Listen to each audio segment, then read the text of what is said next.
Hello and welcome to the MovieKing Podcast. My name is David Jurmann and I'll be your host. On today's episode, I'm going to review the film Caught Stealing, and in the second half, I'm going to talk about a little something called good theater etiquette. So starting off with Caught Stealing, this is the new film from director Darren Aronofsky. He's been known to make some very well-acclaimed films, including but not limited to Black Swan, The Wrestler, and Requiem for a Dream. He's also been known to make some more polarizing movies like The Fountain, The Whale, and Mother, the latter of which was actually known to use the love-hate reactions it got in the marketing itself. The movie got an F cinema score from audiences, which is super rare and super bad. You do not want an F cinema score. That means like almost nobody liked the movie. Critics did enjoy the movie though significantly more, and I even thought the movie was pretty good, but not until after I thought about it and really understood the significance of what the film was about. That was a really strange movie, but very fascinating because it actually has so much going on, but like just on a surface level movie, like it makes no sense. And I could go into a whole separate conversation about that film, but that's a really interesting film. But anyway, now Caught Stealing is probably Aronofsky's most accessible and mainstream film yet, which, opposed to the other one I just mentioned. But how is it as a movie? Well, I'd actually say I'm kind of mixed on it, leaning positive, but still mixed. As for the good, Austin Butler is the big thing that comes to mind here. He's been on a roll lately, and he does an excellent job here.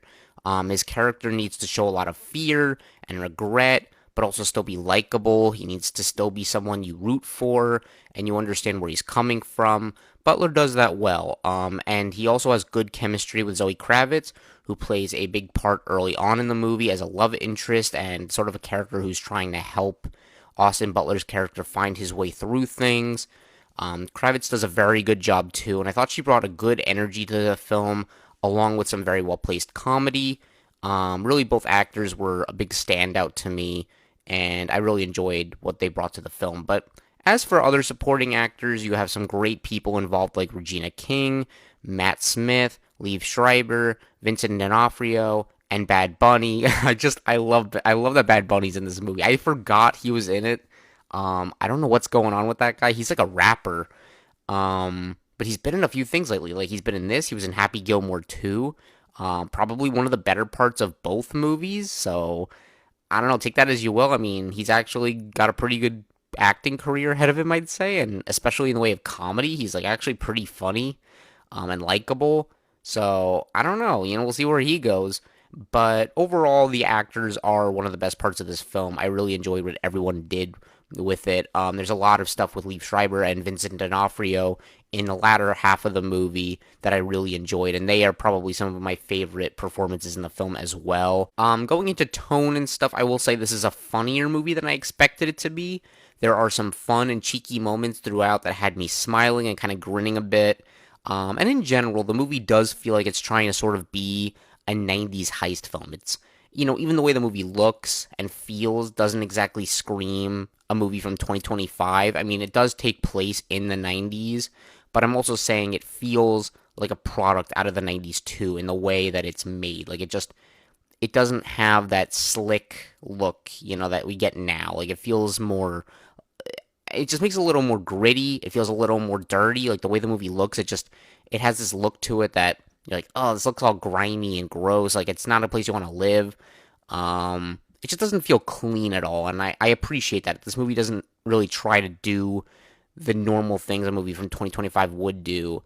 And I think that works in its favor. I think it really has a very different aesthetic than we're used to in a lot of these types of films, and I think it worked. But taking a look at Aronofsky as a filmmaker, I think he's very talented. Whether you like his movies or not, it's hard to deny that the man has a lot of talent behind the camera. He knows how to get a lot out of the actors, how to make the scene intense, and in general, he just knows how to get the right emotion out of you. And as I said, this movie looks very effective. I think the whole muted color grade thing it has going on is great. It just doesn't look like a place you want to live at all, the way the whole city looks and everything. I think all of that set the tone well. Where I can't say I was too thrilled with this movie is largely the story itself. Like, I think it's an interesting idea, and it's the type of movie I would normally really enjoy. I'm not sure how much of it was also my expectations coming into play. I partly expected this movie to be a little more action-packed and, I guess, quote-unquote fun than it was. Not to say that I expected Fast and Furious, but I kind of thought the trailers reminded me a bit of Baby Driver, and I love that movie. And so I kind of thought maybe that's what Aronofsky was going for. Maybe something kind of like more similar to Baby Driver, something a little more action heavy, a little more fun. Not to say that the movie doesn't have its fun moments, because as I mentioned, the movie is funnier than I thought it was going to be, but it just wasn't as a whole. Like, I thought it was a little more on the slow side. It was more of a slow burn, in my opinion, and I just thought, it wasn't really having too much, like, it wasn't a very light-hearted movie. Like, there's some dark stuff in here that, it kind of lingers over the movie, but then it has this comedy that mixes a bit. I don't know, it just didn't totally mix well for me. Like, I was like, it felt like a little too jarring tonally at times. The movie definitely has moments, though, that reminded me a bit of Baby Driver and stuff, and those are some of my favorite points in the film itself. When the movie becomes a bit more ridiculous and over the top, that's where I found it to be at its best, and a lot of that is in the latter half of the film. I will applaud the movie for making it very clear early on that nobody is safe and that the stakes are very real. A lot of movies will never let any big characters get hurt, but Caught Stealing doesn't play nicely with all the characters, and I thought that was very effective in making me very concerned about their outcome, later on. Like, ooh, is this guy gonna actually live? Like, I don't even know anymore. So that's a very, I think that's just something that a lot of movies lack, and I wish more movies did that, because it's very, you're watching a movie, you're just like, okay, the character is not gonna die, but it's like, if in this kind of movie, it's like, I don't know, like, this guy could die, like, something could happen to him. But kind of going back to the story here, my main issue is that I kind of found it to be predictable and simultaneously not all that engaging. There are certain surprises in there in how things go down, but generally speaking, it felt like something I had seen before and not completely in a good way. I think had the film developed the characters some more and just given them a little more personality, it might have gone a long way. And it's strange because Aronofsky usually does like to make his characters stand out in his films. And make no mistake though, some of the characters here are memorable by design. But take that away, and I can't say I was really invested in any one character to see how things would go for them. I wasn't really like rooting for any character in particular. So look, I did enjoy Caught Stealing. It's fairly entertaining. It has some fun moments. There are some good jokes in there, and a few intense sequences that had me on the edge of my seat. But for a large portion of the movie, I was hoping for a bit more out of it. It's a fine one-time watch, but I also don't think it's a movie that I'll be rushing to watch again, and I'm not even sure how memorable it is to begin with. Like, I don't think I'm going to be thinking about this movie for long, and even now, only a few days after I've watched it, just to take time to process it all, I don't really think it's a movie that I even, like, have been thinking about at all since I watched it, really. Like, it's, like, besides, like, kind of typing up my notes for this podcast, I haven't really put much thought into the film, which is unfortunate. I always like to be thinking about a movie more and just kind of, reflecting on it, but that didn't really happen here. But I will say the third act is definitely the biggest highlight of the movie to me. I thought everything that happened in the last 30 minutes or so was very well done and entertaining. It's also where I think the movie found its groove the most. And if the whole movie was like that, I'm pretty sure I would have liked it a good bit more. But yeah, so I'm going to rate Caught Stealing a B minus. Alright, and moving on, we're going to talk about the current state of movie theater etiquette. And this is something I've been wanting to talk about on here for a long time. I actually just kind of got reminded of it because one of Darren Aronofsky's films, Black Swan, was just re-released in theaters a few weeks ago, and I read this post on Reddit about someone's experience watching the movie, and I couldn't believe what I was reading. And then I read another story unrelated to that in the same week that was even more ridiculous and frankly very concerning, like on a moral level, like very concerning. And then in addition to all of that, I had a bad experience myself not that long ago at the movie theater, and I've honestly just about had it with bad moviegoers. I mean, I always have, like I've always been very frustrated with a bad movie experience, but it's reached a point now that I think it's like a point of no return. Like, we've become, as a society, we've become so self-driven and so selfish, and self-absorbed that we just can't possibly understand that someone else may be just trying to watch a movie and enjoy themselves, you know? So I wanted to talk about that a little bit, and I figured it would just be good to address some of that on here and hopefully just remind all of you that going to the movies should be a silent, phone-free experience where everyone can experience something magical together in a dark room, just watch a good movie. But yeah, so bad moviegoers have always been a problem.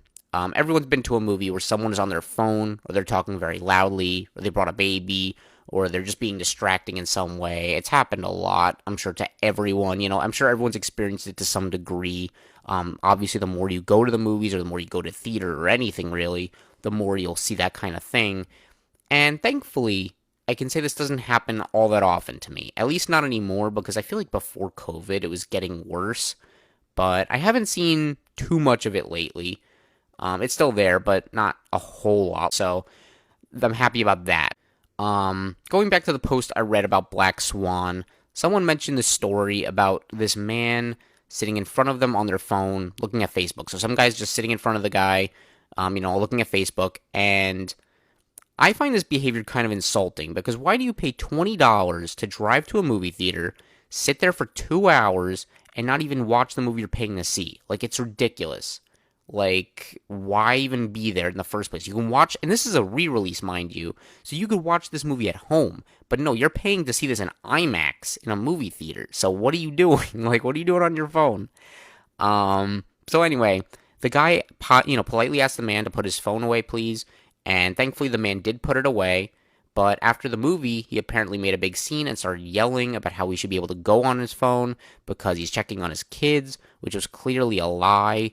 And even if that is the reason you want to go with, even if that's like the BS you want to actually say to the guy, then I still say just leave the theater and contact your kids. Don't do it in a dark room where everyone can see you. Just, slowly just walk out, just pretend you're going to the bathroom and just go turn on your phone, call your kids or, text them, whatever, and then go back in the theater. It's not a very big problem. Like, I mean, if it's an emergency and like and you need to just say okay to something, like then fine, I understand. But if it's going to be more than a couple seconds, then just please go out and not distract everyone from the movie. It's just the right thing to do. And yeah, so that was one story. The other happened to this man who was watching the movie Weapon somewhere in Massachusetts. Supposedly, this guy went to the movie theater by himself. There were a bunch of rowdy teens in the same theater who were making a lot of noise. The man kindly asked the teens to be quiet, but they didn't listen to him. The man then got up and missed part of his movie to go tell the theater staff to do something about it. Apparently, the staff did nothing to help. The man asked the teens to be quiet again, and then after the movie, the group of teens ganged up on the guy and beat him up. But seriously, is this how people are now? Like, you can't even ask others who are doing the wrong thing to please stop without having to question if you'll get verbally or physically attacked afterwards? Like, how insane is that? I can't believe this stuff. Like, this is ridiculous. Like, you're doing the wrong thing by being on your phone, by talking and being disruptive to other people. Why do you think it's then okay to attack someone after they tell you to please stop? Like, it's just so unacceptable.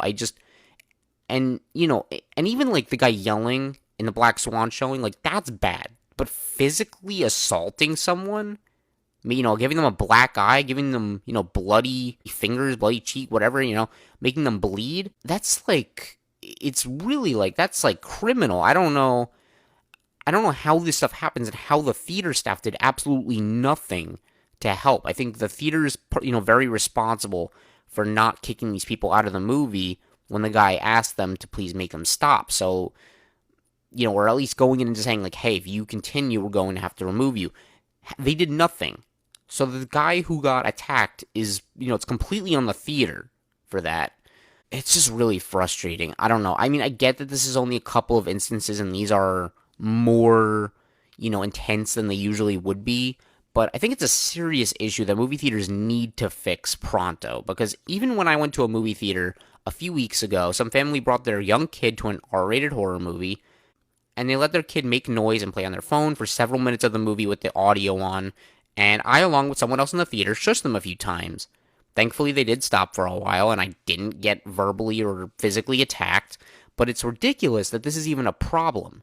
And some others may be willing to do it, but I really don't like having to leave the theater to tell the staff to do their job in the middle of a movie. I shouldn't have to go leave my theater for a movie I'm paying to see, to go tell someone to do like what should be their job. I don't think it's on me to miss part of the movie that I'm going to in hopes that there's a chance the staff comes in and intervenes.